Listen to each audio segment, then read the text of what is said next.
medicina nos anos 70 era um pouco diferente do que é hoje, e nessa época, o Redenz Stierner, que era um professor de medicina, entubou um paciente dele. E eles fizeram um exame de imagem do paciente extubado e entubado. E se a gente olha para cá, é o mesmo paciente.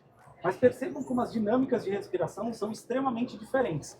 Esse cara aqui está respirando espontaneamente. Se eu botar meu dedo aqui como referência, a gente pode ver que o diafragma traciona para trás, levando o pulmão e fazendo pressão negativa para o ar entrar. E aqui, se eu botar meu dedo, a gente percebe que o diafragma praticamente não mexe, porque isso aqui é o ventilador empurrando o ar para dentro do pulmão. Então isso é o principal ponto pelo qual a gente precisa monitorizar o paciente. Estar ventilado mecanicamente não tem absolutamente nada a ver com estar respirando espontaneamente. Então são dinâmicas completamente diferentes. Então por isso a gente precisa monitorizar esse paciente. De forma não invasiva, eu consigo perceber se o paciente está fazendo muito ou menos esforço. É sobre isso que a gente vai falar um pouco. Uma das coisas que vocês podem ver, que como o Éder falou, a mesma pessoa, sem nenhum tipo de patologia associada, apenas com a intubação e a transição da ventilação mecânica controlada para assistida, ele já forma uma área de colapso nessa região posterior e uma área de provável hiperdistensão nessa região anterior. Então, a única diferença que teve aqui foi a transição da ventilação controlada para a ventilação assistida.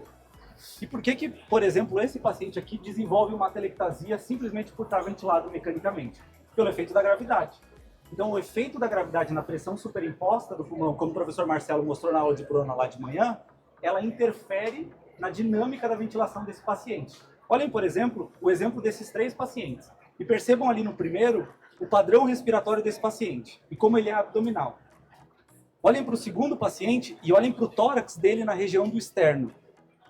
Olhem como o esforço muscular dele cria um vácuo que chega a puxar o externo para dentro. E olhem para esse terceiro paciente, que não é um paciente que tem um IMC alto, e ainda assim tem um padrão respiratório abdominal. Então, assim, ele tem uma fraqueza muscular do diafragma tão grande que ele está usando a barriga para auxiliar e recrutar músculos e ajudar ele a respirar.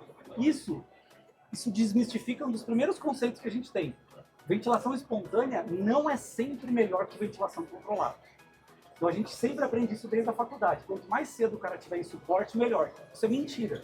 Porque se ele tiver um padrão respiratório que não é adequado, ele vai produzir lesão pulmonar induzida pelo ventilador e pelo esforço dele.